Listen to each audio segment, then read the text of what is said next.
Why did I do that? I just stuck a stick of gum in my mouth before I started talking. I thought, well, let's freshen the breath up, because, yeah, you can smell my bad breath over the airwaves of YouTube. Why did I do that? Now you're just going to hear me chomping on my gum, or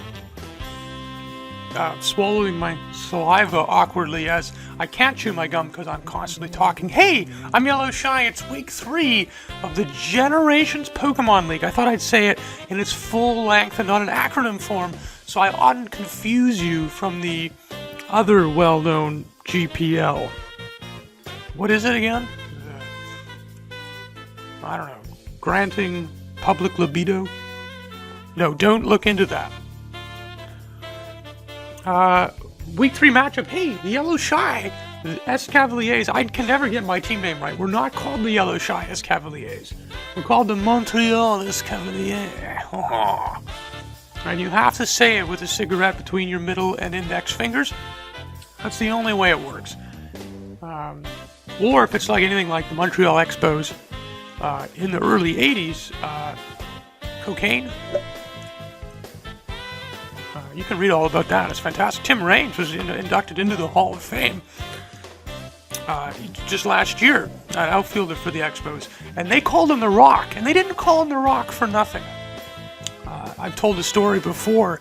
He would always dive headfirst into second base when he was stealing. He stole a lot of bases. He was really fast. People say, why do you always slide head first and not feet first on your butt like normal people do? He said, well, sometimes I had a vial in my back pocket while he was playing Major League Baseball. Just had a vial of Coke in his back pocket. Anyways, we play PCBloodMaster. Nick, the coach of the San Diego Gallades. And before we go into the sort of fine detail of analysis and strategy that I've gone in past weeks, I want to do a quick Week 2 recap of everyone else in the league, because it's Friday today. What's going on in the team builders? They're usually on Saturdays. In fact, the iron-fisted draconian dictator Joe Schmo will probably kick me out of the league for posting the team builder on Friday as opposed to Saturday. So for that, I'm sorry. But that's probably just, that's an injustice. I've come out of the gate winning 2 games in a row, and they're just looking for an excuse to oust me from this league, because they thought they were getting the nobody that knew nothing about competitive battling. But that's exactly what they were. That's what I was thinking. Who knew we'd be 2-0? But no, I'm away Saturday, so I'm uploading on Friday. Today's actually, I'm talking on Monday. That's how extraordinarily busy I am this week. So as of now, I haven't battled PCBloodMaster, but by the time you hear this, I will have battled him. So I can lay out all of my secret plans. Which, yeah, we got some devious schemes this week. But no, Week 2 recap of other matches in the GPL. PCBloodMaster. He did beat our dictator, Joe Schmo. It was a close one, I think. He squeaked it out. I did watch that one, and I forget everything about it, because I was being quite studious in studying my next opponent, Nick. So that happened. Cubawak and the LA Kingdras. LA Kingdras, yeah. They defeated the Minot Mawwiles, who we beat in Week 1, or as Cubawak was calling them, the Minot Mawwiles. And I don't blame him for not knowing where Minot is, because we don't know a lot of things about North Dakota, right? Like, what happened in North Dakota that we should remember? Actually, no, they lost one of their colleges or universities. Was it NDSU? Maybe it was Minot State University or Minot State University. They cut funding for their women's hockey program. Oh, the men can still play. But we cut the women's team. I don't know if they saved it or not. There was a big thing on social media. I suggest that you support it for sure. As if fucking sports is some exclusive thing that only men are allowed to do. I don't know. So that happened. Cubawak beat the Mawwiles in about 3 minutes. And what was the other game? Oh yeah, Hitmon Scott. He lost. Cool Trainer Gavin and the Cortland Red Gyarados won in approximately 3 hours. That was the official game time, actually. 3 hours and 4 minutes on that game. I'm not looking forward to fighting either of those two because they take way too long. Damage calculators and I don't have that kind of time. So the final standings as of now, after 2 weeks, I've looked. Or you can follow Blue Couch Productions on YouTube, and he has a Twitter account, Blue Couch YT, at Blue Couch YT, and he's been tweeting all kinds of things GPL on the weekends. I suggest you give him a little follow. I was having a good laugh over his tweets. We're in first, according to him. I didn't know this. Nobody else has won their first 2 games. So the Montreal Cavaliers, as he says, sucking on a cigarette. The Montreal Cavaliers, they're top in the league. And I say, I can't. Every once in a while I can get the French going, but no, it's because I have gum in my mouth. Made that mistake. As you know, real French people, they don't chew gum. So we're in first. We're the only team undefeated so far. So we're officially in first. And then Blue Couch YT, Blue Couch Productions, did a list of updated power rankings. Power rankings, yeah. The GPL is power rankings, and not the public libido GPL that I just made up a few minutes ago. I'm 5th out of 8 on the power rankings. We're in first place, but we're 5th out of 8. So he's saying that these things are subjective, and oh yeah, they're subjective. But he's probably right. I probably still am deservingly down there. I just found that contrast, that dichotomy, as you will, because I know you love learning words when you're watching a YellowShy video. You're not really watching this one, though. You're more just listening to a person ramble way too fast. I can't comprehend at all what he's saying. So that's what happened in the week, and you should give him a follow for... It's quite comical. He takes it quite seriously, and I hope he doesn't mind that I find it all just extraordinarily funny. Because that's how I love it. I love it. It's fantastic. So, week 3 against PCBloodMaster. Let's see here. I wrote all his Pokemon down. He's got Mega Gallade, Tapu Fini, and Jirachi. I think I did this in order. So those are his overused tier Pokemon: Togekiss, Volcanion, and Fortress. And he's also got Goodra, Torkoal, Frostlass, Steelix, and Electros. Is that 12? I feel like I only have 11 there. 1, 2, 3, 4, 5, 6, 7, 8, 9, 10, 11. I missed one of them. Who did I miss? I have no idea. Oh well. Last week he used Goodra and Torkoal and Fortress. He didn't use Volcanion. Used Togekiss, Jirachi, and Mega Gallade. I would assume he's going to bring Tapu Fini into the fight against me. I have lots of ground types. I also made a trade, by the way. I traded Roserade. Roserade? You had a Roserade? Yeah, exactly. Didn't use it. It's one of my favorite Pokemon, but I just hadn't used it yet. It doesn't seem to fit in my scheme. What's your scheme, Shane? I have no fucking clue.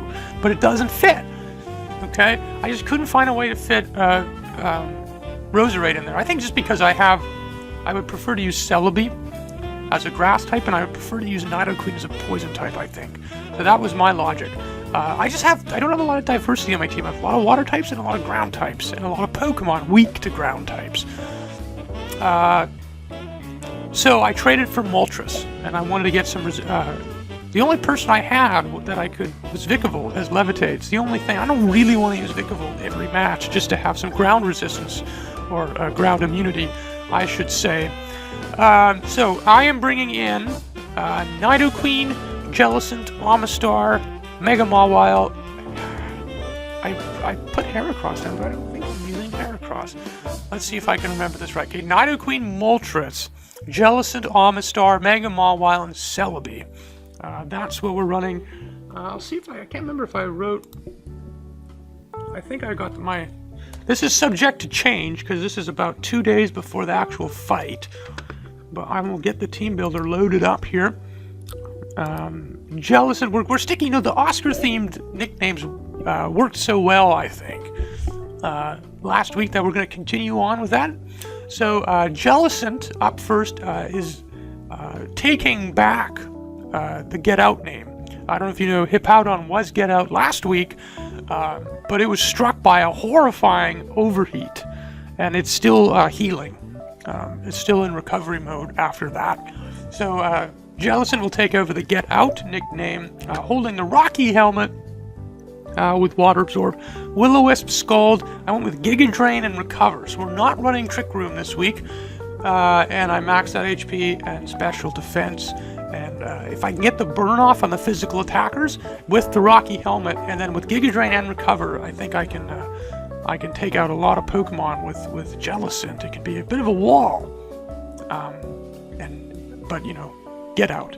We brought Amistar, so Amistar has automatically taken the Shape of Water nickname. As I mentioned in the Team Builder last week, Amistar, the way its mouth looks like the way Sally Hawkins opens her cupped hands to show exactly how the reptile ejects its penis. Is it eject? I guess the way she shows it, it's like it gets ejected. I wish you could see that, like, you know, rather than, you know, I think more films ought to have female lead actresses that are mute, that have to describe sex scenes. There's not enough of that in the Oscars, is there? So that's Amistar with the white herb. No different than I've ran in the past with Swift Swim, Shell Smash, Earth Power, Scald, and Ice Beam. Max out special attack and speed. Actually, I didn't max out its speed because I thought if I get it in while it's raining, I don't need to max out speed. I can get just partially speed, and then I'm still faster than a lot of Pokemon. But I'll have to double check on what Nick's fastest Pokemon might be. I want to make sure it's faster than that. Nidoqueen, hashtag Time's Up is the nickname, because it was kind of Time's Up, almost. For the entire length of the show at the Oscars, they seem to care about women and their stories of their systemic suppression until they gave an Oscar to Kobe Bryant and then Gary Oldman. So this one's kind of a joke, I guess. Nidoqueen with running Life Orb and Sheer Force with Toxic, Sludge Wave, Thunderbolt, and Focus Blast. I was going to run it with Ice Beam and Earth Power until I realized that, well, that's exactly what Amistar's running. So I wanted to make them a little bit different. So I went with Thunderbolt and Focus Blast. I think the Thunderbolt's good. It can get something on Togekiss, although I would have Sludge Wave on it for that. Tapu Fini, I guess, although I'd have Sludge Wave on that for that as well. I don't know who Thunderbolt's specifically for them. Anyways, Ladybird is now Celebi. Espeon's getting a rest, as we've continued our trend of using the opposing team's mascot against them. I tried to trade for Mega Gallade from Nick, but he wouldn't take it for Diggersby straight up. I don't know. I couldn't understand why. So Celebi is Ladybird holding Leftovers with Natural Cure. U-Turn, Rain Dance, Thunder Wave, and Seed Bomb. I'm planning on opening with Celebi. I've maxed out its speed. I can U-turn and go to anything I want.